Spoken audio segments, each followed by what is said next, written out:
Hello students, ये आपकी online class है मैथ्स की। और आज हम वो सारे डाउट्स क्लियर करेंगे जो आपने सैटरडे को पूछा था, उसका सेकंड सेक्शन। कुछ क्वेश्चंस हमने लास्ट लेक्चर में क्लियर किया था और कुछ क्वेश्चंस जो है वो हम आज डिस्कस करेंगे। लेकिन उससे पहले सबसे इम्पॉर्टेंट बात कि जो भी आपके डाउट्स जो आप यूट्यूब पे कमेंट करते हैं, तो वो आप उसी वीडियो पे कमेंट किया करिए जिसका कि डाउट आपको है। अदरवाइज ये बहुत कंफ्यूजिंग हो जाता है। तो जो वीडियो आप देख रहे हैं, अगर आपको उस वीडियो में डाउट है तो उसके नीचे कमेंट करिए। ये नहीं कि डाउट आपका थर्ड वीडियो का है और आप 27th 26th 25th ऐसे करके किसी वीडियो पे कमेंट कर रहे हैं। तो जो क्वेश्चंस हैं, जो डाउट्स हैं, वो उसी करस्पॉन्डिंग वीडियोस पे ही आप कमेंट करिए। चलिए, तो हम स्टार्ट करते हैं आज की क्लास। इसमें हम पहला की पॉइंट आज डिस्कस करेंगे कि linear polynomial with one variable has unique zero. यानी कि एक ऐसा पॉलिनोमियल जो कि लीनियर है और वन वेरिएबल पॉलिनोमियल है, उसके जीरोस क्या होते हैं? यूनिक होते हैं। एग्जाम्पल से समझने की कोशिश करते हैं। एग्जाम्पल लेके चलते हैं लीनियर पॉलिनोमियल का। 3x + 5 = 0। वन वेरिएबल है क्योंकि यहाँ पे x है, और लीनियर है क्योंकि x का पावर 1 है।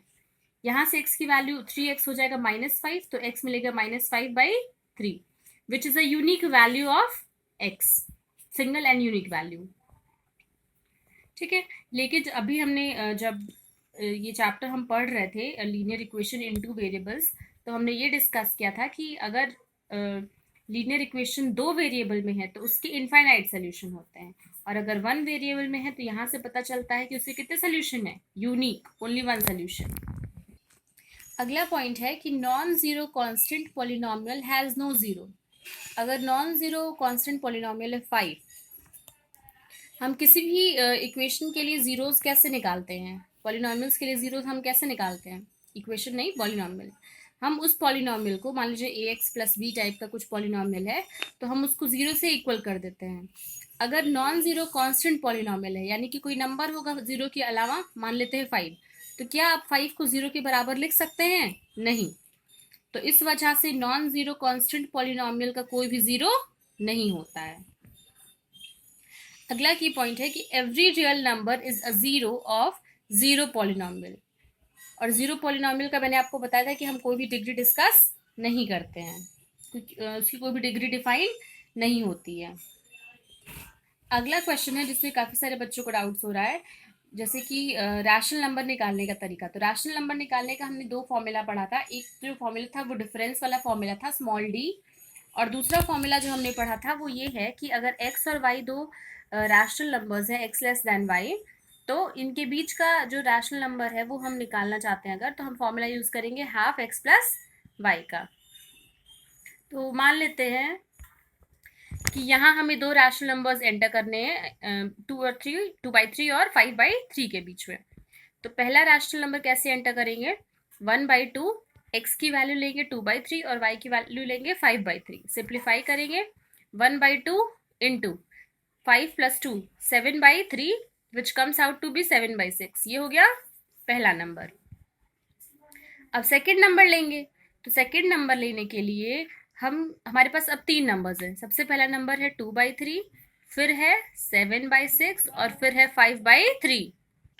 ठीक है, हमारे पास ये तीन नंबर्स हैं। तो दूसरा रैशनल नंबर फाइंड करने के लिए इन तीनों में से हम किसी को भी x और y ले सकते हैं, प्रोवाइडेड कि x is less than y। यानी कि आप इसको x लें तो इसको y ले सकते हैं, इसको x लें तो इसको y ले सकते हैं। ठीक है, तो हम सेकेंड नंबर निकालने के लिए इन दोनों का टर्म का यूज कर रहे हैं। मान लीजिए, तो 1/2 ब्रैकेट में 2/3 + 7/6, और इसको जब हम सिंप्लीफाई करेंगे तो 1/2 एलसीएम हो जाएगा 6, 3 2 6, 2 2 4 + 7 7 8 9 10 11। तो 1/2 into 11/6, that comes out to be 11/12। इसी तरीके से आप चाहें अगर, तो 7/6 और 5/3 के बीच में रैशनल नंबर्स कैलकुलेट कर सकते हैं। ध्यान देने वाली जो पॉइंट है यहाँ इस क्वेश्चन में वो ये है कि किसी भी दो रैशनल नंबर के बीच में इन्फिनाइट रैशनल नंबर्स मिलते हैं। तो ज़रूरी नहीं है कि जो आपका आंसर आ रहा है और जो क्वेश्चन का आंसर पीछे दिया हुआ है बुक में वो मैच करे, क्योंकि पॉसिबिलिटीज बहुत ज़्यादा है कि बहुत सारे रैशनल नंबर्स आ सकते हैं। तो आप बस करेक्ट फॉर्मूला यूज़ करिए और स्टेप बाय स्टेप कैलकुलेशन करिए। इन क्वेश्चंस में इट इज़ नॉट इम्पॉर्टेंट कि जो आंसर्स आपके आ रहे हैं वो आंसर्स बुक के पीछे जो आंसर दिए उसे मैच ही हो। अगला जो क्वेश्चन हम डिस्कस करेंगे वो है representation of irrational number on number line. मान लीजिए हमें √2 और √3 को रिप्रेजेंट करना है। ध्यान से समझिएगा, वीडियो में हम रफ ड्राफ्ट लेके चल रहे हैं, यानी कि हम आपको नॉर्मल तरीके से एक्सप्लेन कर रहे हैं विदाउट यूजिंग स्केल। लेकिन जब आप इन वैल्यूज़ को कैलकुलेट करेंगे, इनका रिप्रेजेंटेशन करेंगे, तब आपको स्केल की यूज़ से प्रॉपर तरीके से सॉल्व करना है उसको, ठीक है। तो सबसे पहले स्टेप बाय स्टेप समझते हैं कि आपको करना क्या है। तो आपको करना ये है कि आपको सबसे पहले एक नंबर लाइन ड्रॉ करनी है, जिसका नाम है, मान लेते हैं एक्स और एक्स डैश। कोई पॉइंट हम लेते हैं ओ, ठीक है, ओ, यानी कि यहाँ इसको हम 0 मान लेंगे। अब यहाँ से स्केल की हेल्प से आप 1 सेंटीमीटर मार्क बनाइए। मान लेते हैं कि ये 1 सेंटीमीटर मार्क है और हम इसको नाम दे देते हैं ए। ये डिस्टेंस हो गया 1। अब यहाँ से परपेंडिकुलर आपको 1 सेंटीमीटर का डिस्टेंस लेके एक स्ट्रेट लाइन खींचनी है जिसकी लेंथ होगी 1, और मान लेते हैं ये पॉइंट है बी। अब आप स्केल से ओ और बी को क्या करेंगे, ज्वाइन कर देंगे। ये डिस्टेंस आपने ज्वाइन कर दी। आपने पाइथागोरस थ्योरम पढ़ा है। पाइथागोरस थ्योरम कहता है कि हाइपोटेनस का स्क्वायर जो है वो बेस और परपेंडिकुलर के स्क्वायर के बराबर होता है, यानी कि ओ बी का स्क्वायर बराबर होगा बी ए के स्क्वायर प्लस ओ ए के स्क्वायर के बराबर।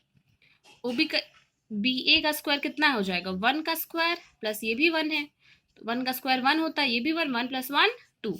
यहाँ से ओ बी कितना निकल आएगा, √2।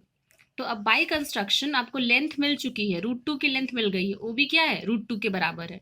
लेकिन ये नंबर लाइन पे तो है नहीं, इसको आपको नंबर लाइन पे शो करना है। तो उसके लिए आप कंपास को यहाँ रखेंगे, पेंसिल को बी पे रखेंगे, ओ बी को रेडियस मान के एक आर्क ड्रॉ करेंगे।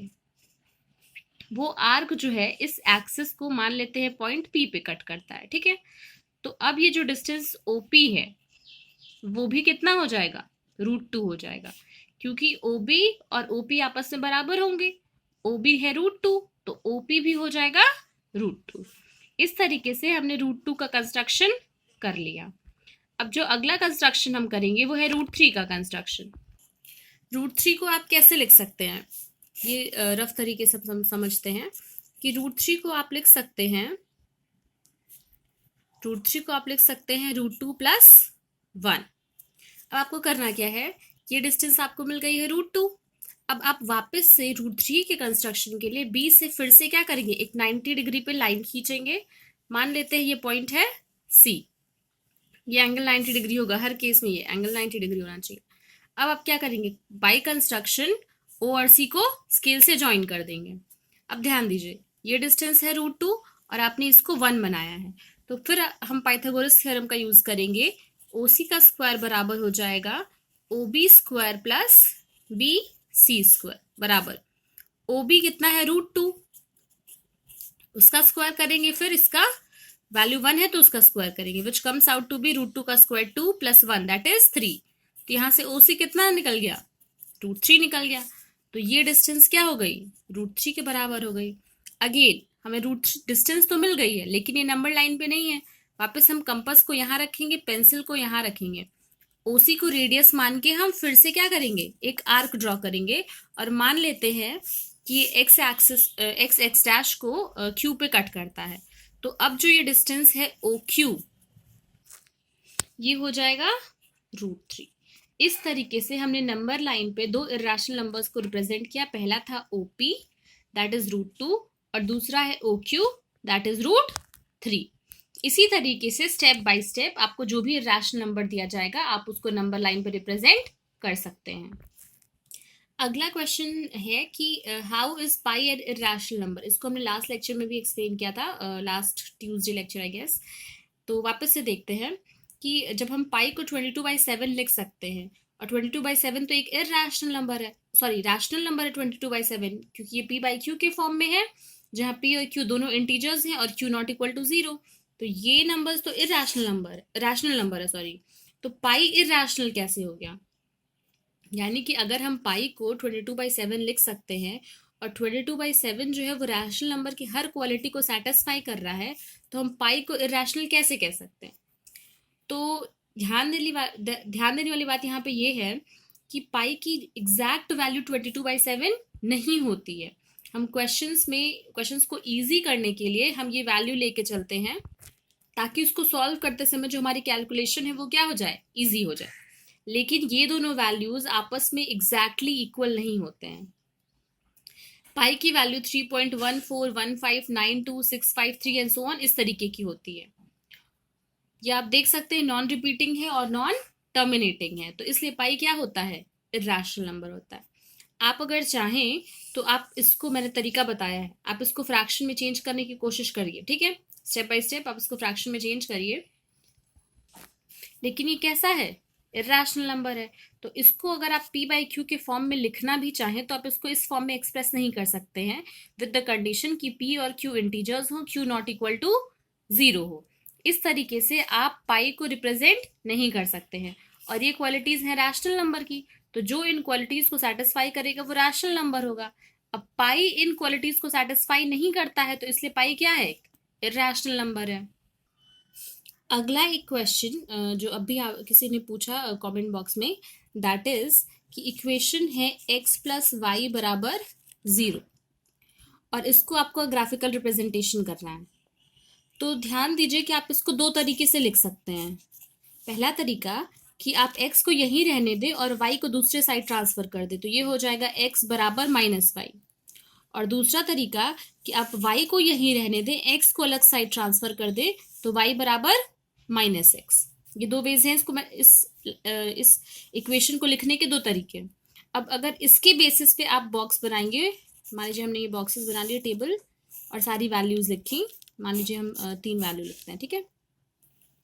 तो x की वैल्यू -y, x बराबर -y है, तो अगर x हम 0 रखेंगे तो y तो 0 ही आएगा।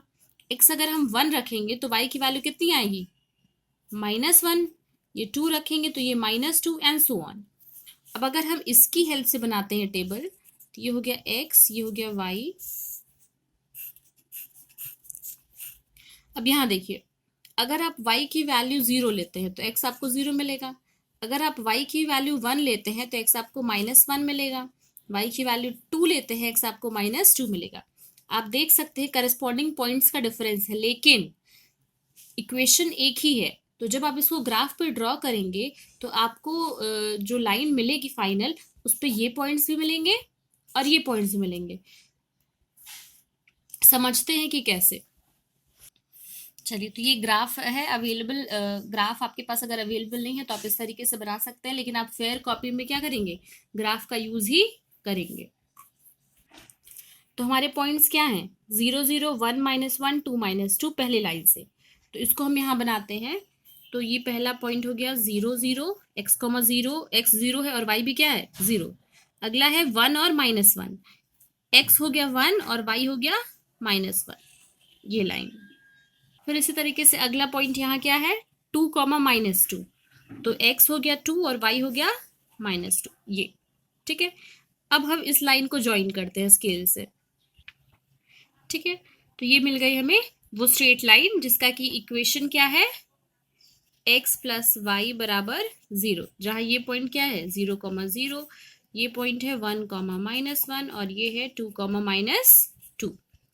अब आप देख सकते हैं कि इसी लाइन को जब हम लाइन की प्रॉपर्टी क्या होती है कि हम उसको किसी भी डायरेक्शन में एक्सटेंड कर सकते हैं, दो डायरेक्शन से कहीं भी एक्सटेंड कर सकते हैं। तो इस लाइन को जब हमने एक्सटेंड किया तो आपको इसी लाइन पे एक पॉइंट मिल रहा है क्या, -1, 1, फिर यहाँ -2, 2, यहाँ -3, 3। तो आप देख सकते हैं कि दोनों पॉइंट्स, यानी कि 0 इसकी हेल्प से हमने बनाया ग्राफ, लेकिन ये पॉइंट्स भी हमें उस लाइन पे मिल रहे हैं। पहला है -1 1, -2 2, तो देखिए -1 1 भी मिल रहा है, -2 2 भी मिल रहा है। तो इस तरीके से ये सारे पॉइंट्स जो हैं वो एक ही लाइन को रिप्रेजेंट कर रहे हैं। तो आप चाहे तो x प्लस वाई बराबर 0 को इस तरीके से लिखिए या इस तरीके से लिखिए, जो फाइनल आंसर हमें मिलेगा, यानी कि जो फाइनल लाइन हमें मिल रही है इसको ड्रॉ करने पे, that line is going to be same.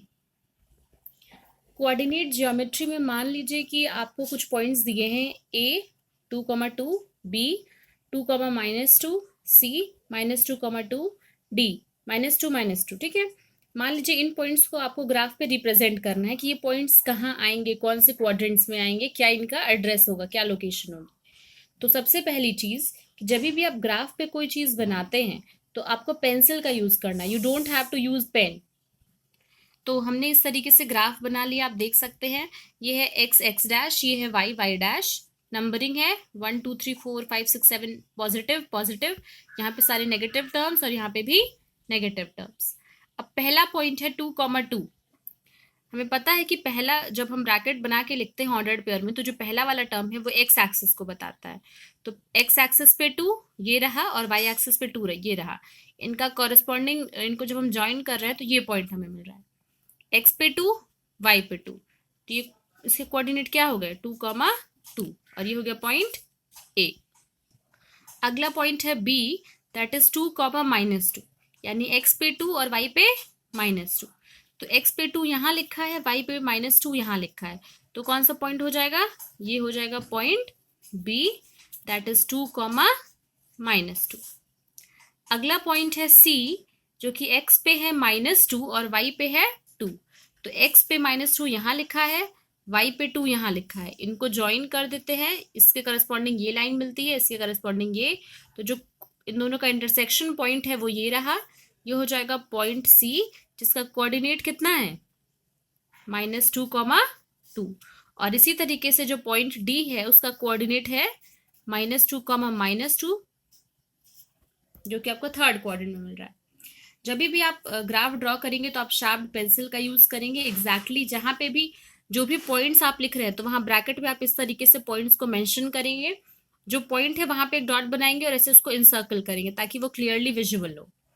ठीक है, तो that is all for today's class. बाकी का हम कल जो है अपना chapter 4 that is linear equations in 2 variables उसको कंटिन्यू करेंगे। Thank you class.